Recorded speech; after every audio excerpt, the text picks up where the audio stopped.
All Things Considered. I'm Dave Lawrence, and tonight through Sunday at the Blue Note, Herb Alpert is back. Series of shows.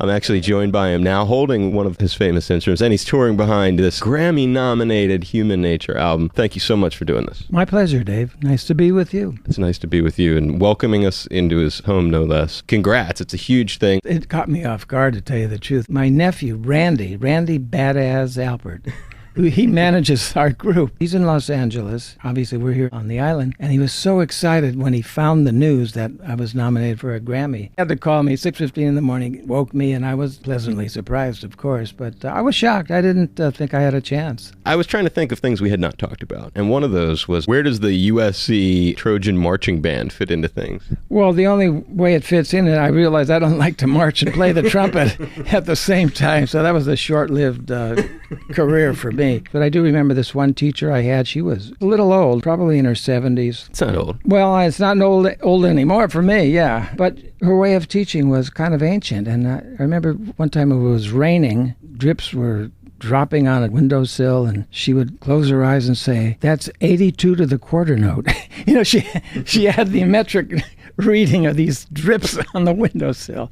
That was my own strong memory of college. Well, did you get a degree? No, I didn't get a degree. I was drafted. Considering the recent 75th anniversary of Pearl Harbor, we never discussed your tenure as a serviceman. 55, I think I was drafted. Didn't know what to expect, so I brought my trumpet with me to Fort Ord. And when I arrived there, I told him, look, the only thing I know how to do is play the trumpet. I lied a bit. I said, well, I played with Dizzy Gillespie, I played with Duke Ellington, I played with Harry I laid it on. Anyways, they gave me an MO, whatever it was, and I was just a trumpet player. But it was a great experience for me because after basic training, they sent me to a band school in Fort Knox, Kentucky. There were like 11 trumpet players there, and they were all like, they were better than me, man. They all played higher and faster and louder. And so I came to that realization that if I was ever going to be a professional musician, I had to come up with my own style. So when I heard Les Paul, Mary Ford, I know this is before your time, Dave, but bear with me. They did this record called How High the Moon. Les Paul layered his guitar. So I tried doing that with the trumpet in my little studio at home, and I came up with this sound. And that was the genesis of the Tijuana Brass sound. So much history has come after that. You have an uncredited role in the Ten Commandments, Charlton Heston, Yul Brynner. I worked on that as a background musician. You know, I didn't play anything, but I was holding instruments. The scene idolizing the golden calf when Moses was coming down from Mount Sinai, that scene I was in, and the camera was opening up on my back. Cecil B. DeMille was up in the boom with the cameraman, and I remember turning around and I looked at him and said, "Mr. DeMille, do you mind if you open up on my face?" And he looked at me and said, "Not this time, kid."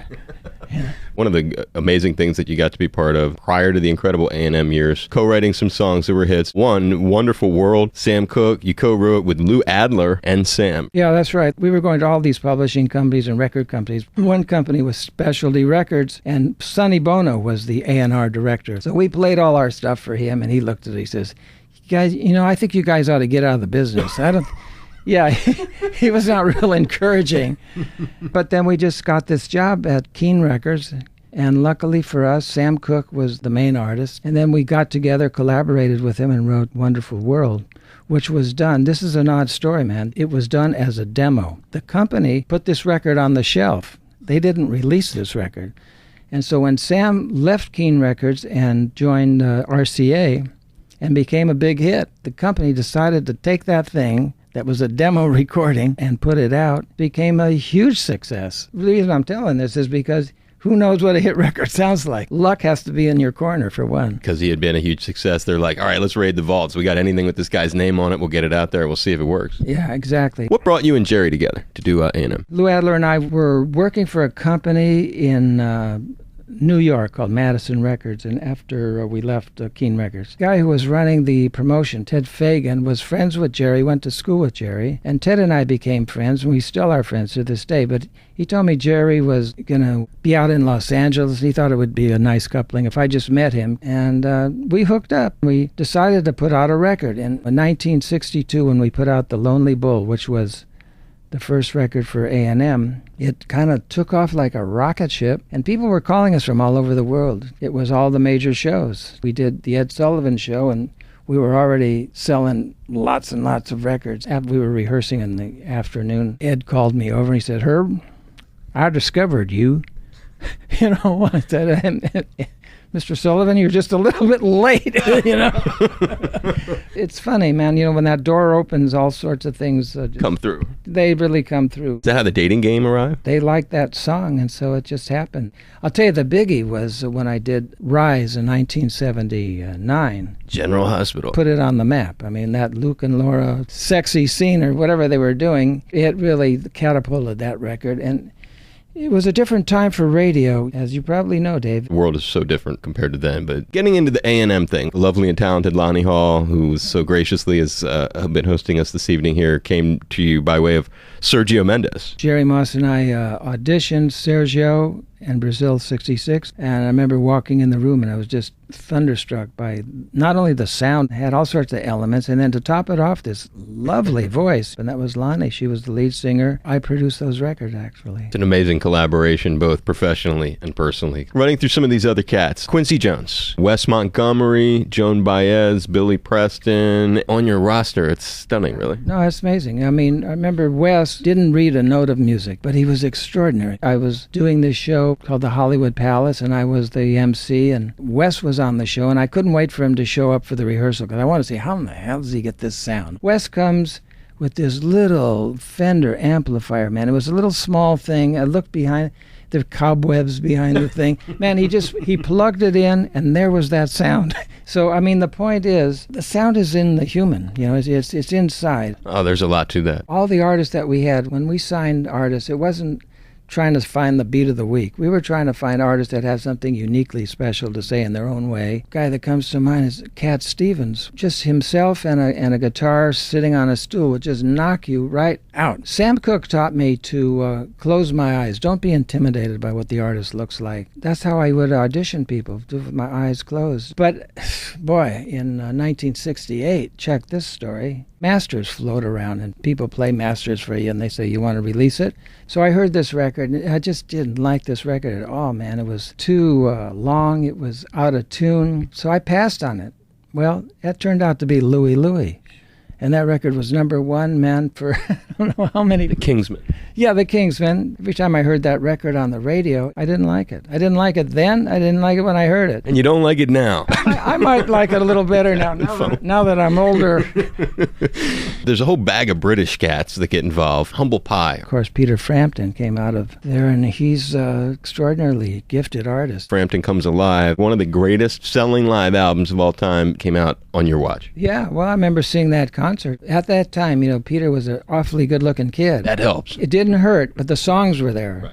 And also, this guy can play guitar, man. But, you know, to watch that concert and see every time he turned to the left, girls would scream, and he turned to the right. You know, it was like, it was pretty amazing to watch. Police? I remember the first time I heard Police, the Whiskey A Go-Go in Los Angeles, just the three of them. It sounded like 10 guys were playing for one. And Sting was long hair, jumping around the stage like he was on a pogo stick, making this music that was really touching. And then when Roxanne came out, got the door open for them. But, you know, Sting writes a great song. Still a bud to this day? Oh, yeah. Jerry Moss and I invested in his musical, The Last Ship.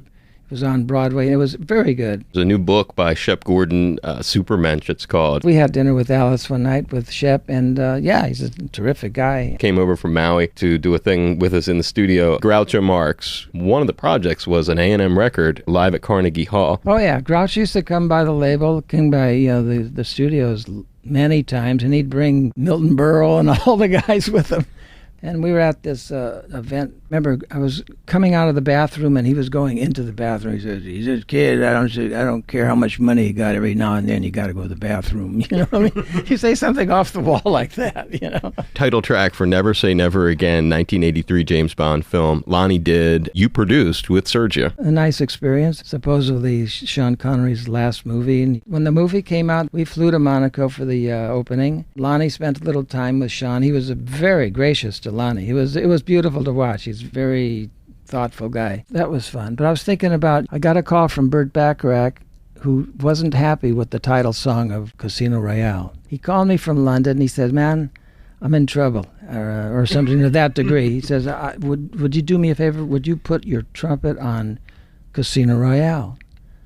I said, well, let me hear the song. What does it sound like? I mean, I can't just play unless I feel it. So he started playing this song and singing it to me over the phone, like in a way that I could play the trumpet. He said, he had every little inflection, in his voice. He sent it to me. I put my trumpet on, sent it back. About 5 days later, man, it was in the movie. It was that quick.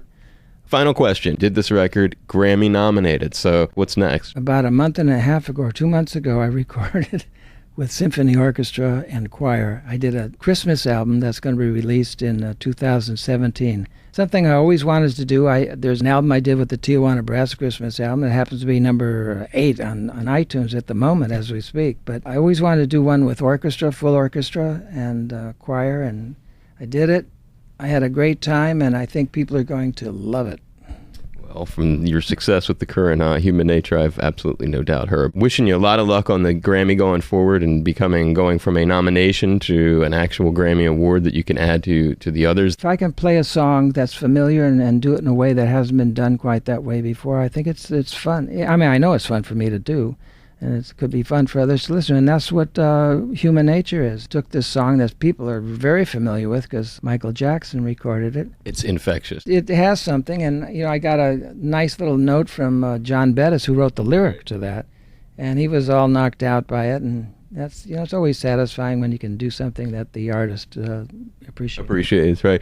Weekend of shows that we've got coming up at the Blue Note, and I certainly hope that you have enjoyed getting to kick back here and talk as much as I have. I really appreciate it. Yeah, it's fun. You had some good questions. Yeah, I enjoyed it very much. Folks, come and see us. It's a great show. Any guests in town? Any guests? Your Rolodex, I would be frightened of who might just show up. Years ago I played with Don Ho. We played at the HIC, and one night, the International Marketplace, Don was there, and I went with my partner Jerry and had a couple drinks, and before you knew it, I was on stage. And you had a classic Hawaiian guy, you had Herb Alpert on the label. Oh, that's right.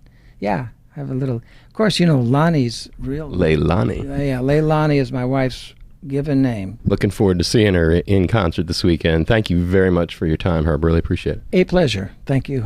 Aloha.